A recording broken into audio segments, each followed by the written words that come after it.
నమస్తే, welcome to our channel. Raptadu మాజీ MLA Thopudurthi Prakash Reddy, MS రాజు సవాల్ చేసుకున్న సంగతి తెలిసిందే. మరి ఈ క్రమంలోనే అటు ఉషశ్రీ చరణ్ ని అరెస్ట్ చేయడం కానివ్వండి, తోపుదుర్తిని ప్రకాష్ రెడ్డిని అరెస్ట్ చేయడం కానివ్వండి, మరి తోపుదుర్తి పోలీసులతో చేస్తున్నటువంటి వాగ్వాదాన్ని ఎలా చూడాలి, అసలు ఈ అంశాన్ని ఎలా చూడాలి తెలుసుకునే ప్రయత్నం చేద్దాం. దీన్ని విశ్లేషించడానికి మనతో పాటుగా ఉన్నారు ఏపీ కమ్మ కార్పొరేషన్ డైరెక్టర్ అడిసిమెల్లి శ్రీనివాస్ గారు. నమస్తే సార్. నమస్కారం అండి. సార్, అటు తోపుదుర్తి ప్రకాష్ రెడ్డి, ఎంఎస్ రాజు ఇద్దరు కూడా సవాల్ చేసుకున్న సంగతి మనకు తెలిసిందే. మరి తర్వాత జరిగినటువంటి పరిణామాలన్నీ కూడా అంటే తోపుదుర్తి ప్రకాష్ రెడ్డికి మద్దతుగా నిలవడానికి వెళ్తున్నటువంటి ఉషశ్రీ చరణ్ ని అరెస్ట్ చేశారని పెద్ద ఎత్తున నిరసనలు చేస్తున్నారు వైసీపీ వాళ్ళు. సేమ్ తోపుదుర్తి ప్రకాష్ రెడ్డిని కూడా భద్రతా దృష్ట్యా, శాంతి భద్రతల దృష్ట్యా ఆయన్ని కూడా అరెస్ట్ చేయడం జరిగింది. దీనిపైన కూడా ఆయన వాగ్వాదానికి దిగుతున్నారు పోలీసులు. అంటే మనం చాలాసార్లు చూసాం, అటు అంబటి రాంబాబు కానివ్వండి, పేర్ని నాని కానివ్వండి, ఇప్పుడు తోపుదుర్తి ప్రకాష్ రెడ్డి కానివ్వండి, పోలీసులతో చేస్తున్నటువంటి వాగ్వాదాన్ని ఎలా చూడాలంటారు? ఇప్పుడు తోపుదుర్తి ప్రకాష్ రెడ్డి వాళ్ళ అన్న వాళ్ళు నోటుకొచ్చినట్టు మాట్లాడతారు. తర్వాత దాని మీద చర్యలకు ఉపక్రమిస్తే లబోదీపమంటారు, లేకపోతే మాకు అన్యాయం జరిగిందని మాట్లాడతారు. ఇప్పుడు ఎన్నికల్లో జగన్మోహన్ రెడ్డి వైనాట్ 175 అంటే జగన్మోహన్ రెడ్డి తిరిగి గెలవకపోతే ముఖ్యమంత్రి కాకపోతే మేసం గురిగించుకుంటానండి. ఒక మేసం గురిగించుకోలేదు, దాక్కున్నాడు. తర్వాత పరిటాల శ్రీరామ్ గారిని, లేకపోతే సునీత గారిని, లేకపోతే చంద్రబాబు గారిని వాళ్ళు ఇష్టమైనట్టు మాట్లాడాడు. దాని మీద వీళ్ళు చర్యలు కేసు నమోదు చేశారు, కానీ చర్యలకి పోలేదు. దాంతో కొంచెం ధైర్యం వచ్చి ఉంటుంది. ఎంఎస్ రాజు మీద వెళ్ళాడు. ఇప్పుడు ఇక్కడ ఎంఎస్ రాజు గురించి కొంత చెప్పాలి. అతను అనేక ఉద్యమాల్లో ఆరితేరిన యోధుడు. ఎంఆర్పిఎస్ ఉద్యమం నుంచి వచ్చాడు అతను. వీళ్ళకి మళ్ళీ గాలి కొట్టుకుని రాలేదు. అతను ఉద్యమాల పునాదులతోటి వచ్చాడు అతను. వాళ్ళు కరప్షన్కి చాలా దూరంగా ఉంటారు మామూలుగానే. సరే, అతని మీద ఇతను బినామీ భూములు అయ్యి ఆరోపణ చేసాడు. నీ దగ్గర సమగ్రమైన సమాచారం లేకుండా, ఒక విశ్వసనీయమైన సమాచారం లేకుండా, రికార్డెడ్ ఎవిడెన్స్ లేకుండా నీ నోటికి వచ్చినట్టు మాట్లాడితే నోరు మూసుకుని ఏమి ఊరుకోరు. ఖచ్చితంగా అతను కూడా నీకు సమయం ఇచ్చాడు, తగినంత సమయం, గురువారం వరకుని సమయం ఇచ్చినప్పుడు మరి ఈ సమయం లోపల ఇదిగో నువ్వు పలానా దాంట్లో నువ్వు అవినీతి చేసావు, పలానా బినామీలు నీకు ఉన్నారు, ఇదిగో ఈ ల్యాండ్ అంతా నీదేం చూపించాలి కదా. చూపించలేదు కాబట్టి అతను వస్తాడేమో అన్న భయం. నేను వచ్చి కూర్చుంటా అన్నాడు కదా, ఖచ్చితంగా కూర్చుంటాడు. అయితే నువ్వేం చేసావు? రాజకీయంగా ఎదుర్కోలేక, అతను వస్తే సమాధానం చెప్పలేక నీ ఇంటి డాబా నిండా మీ మీ మీ గ్యాంగ్ ఇళ్లలో ఆ డాబాల మీద, టెర్రస్ల మీద రాళ్ళు, రప్పలో, సీసాలో పెట్టి కూర్చున్నారు. ఇటు వస్తే దాడి చేద్దామన్నా అంటే నువ్వు దాడి చేసేసి నువ్వు బతికి పట్టుకట్టేద్దామనేనా? అంటే నేను వాళ్ళు చూస్తూ ఊరుకుంటారా?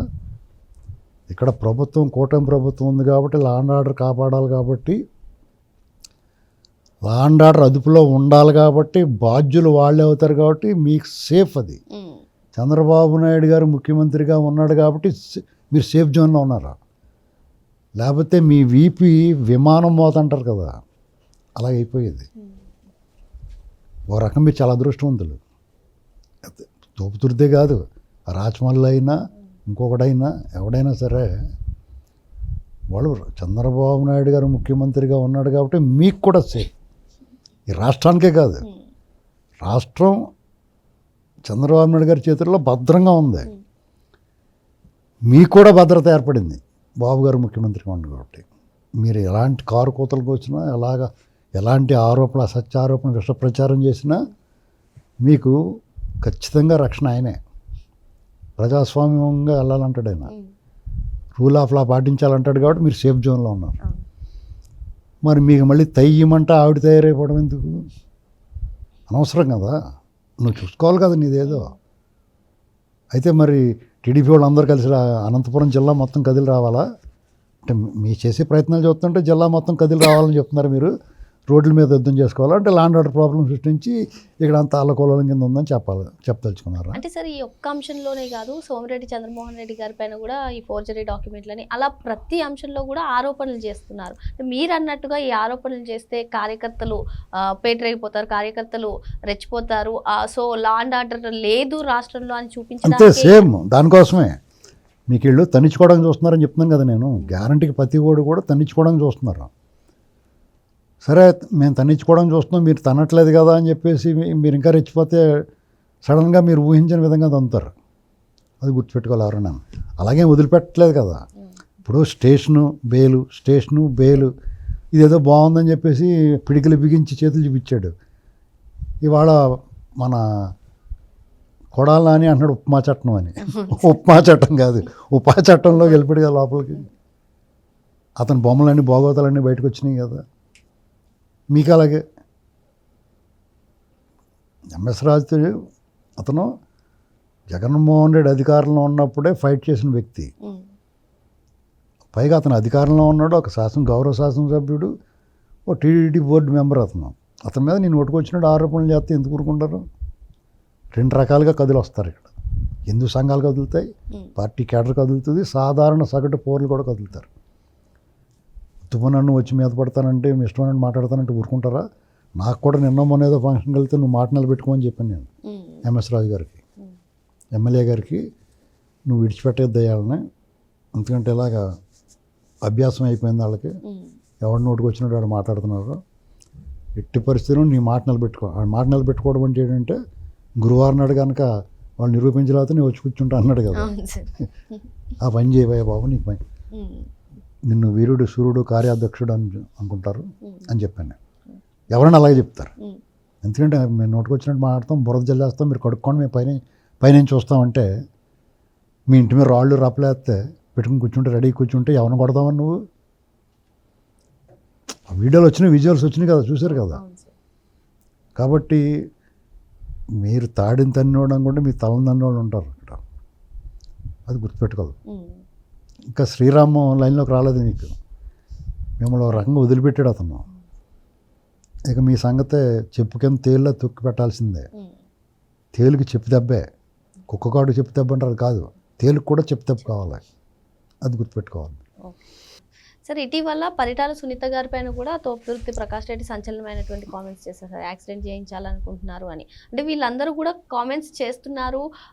ఇందాక సోమిరెడ్డి చంద్రమోహన్ రెడ్డి పైన కూడా, అంటే ముఖ్యమైన నేతలందరిపైన చేస్తున్నారు కదా. మరి వీటన్నిటిని కూడా ప్రజలు క్షుణ్ణంగా పరిశీలిస్తారు కదా. మరి ఎందుకని వైసీపీ అదే స్ట్రాటజీతో ముందుకు? మీకు వాళ్ళంతా నీచ సంస్కృతి అండి.